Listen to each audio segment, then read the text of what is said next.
माननीय प्रधानमंत्री मोदी जी का नाम आया तो ये बहुत ही चौंका देने वाला हम सबके लिए था कि जब ऐसी देश के प्रधानमंत्री नरेंद्र मोदी को लेकर गंभीर आरोप लगाए। युवती ने कहा कि कुछ अंतर्राष्ट्रीय मामलों और कथित दस्तावेजों में नेताओं के नामों को लेकर सवाल उठ रहे हैं, इसलिए सरकार को इन मुद्दों पर साफ और सार्वजनिक जवाब देना चाहिए।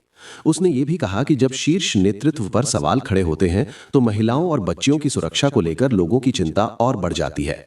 आइए सुनते हैं युवती ने अपने बयान में क्या कहा। माननीय प्रधानमंत्री मोदी जी का नाम आया तो ये बहुत ही चौंका देने वाला हम सबके लिए था कि जब ऐसी शर्मनाक कार्य करते हुए ऐसी फाइल में हमारे प्रधानमंत्री जी का नाम आता है तो इस देश की महिलाएं कैसे सुरक्षित है। फिर तो आम है ये रेप होना, रेपिस्ट को बाहर निकालना बहुत आम बात हो गई है, इसीलिए शायद हो रहा है, इसीलिए आज महिला साथी सड़कों पर उतरी है। एप्स्टीन फाइल में नाम आने से ये साबित होता है कि उनका कुछ ना कुछ उस चीज से लिंक है, क्योंकि जब एप्स्टीन फाइल को पूरा देखा जाता है तो उसमें देखते हैं कि सारी माइनर जो बच्चियां थी उन सबके साथ सेक्सुअल हरकतें वहां की गई है। तो ऐसी फाइल में नाम आने से बिल्कुल जाहिर होता है कि उनका उस चीज से कुछ ना कुछ संबंध है। तो ये बहुत ही शर्मनाक बात है। एप्स्टीन फाइल में उतनी छोटी छोटी बच्चियां इन्वॉल्व है, वो बच्चियों की पिक्चर्स भी बाहर आ रही है, उनके कुछ इंटरव्यूज भी बाहर आए हैं, तो बहुत ही दिल दहला देने वाली बात है ये। और जब तक जवाब नहीं मिलेगा ऐसे हम लोग प्रदर्शन करते रहेंगे। प्रधानमंत्री मोदी जी की जो सारी की सारी जो राजनीति है वो इस झूठ पे ही टिकी है।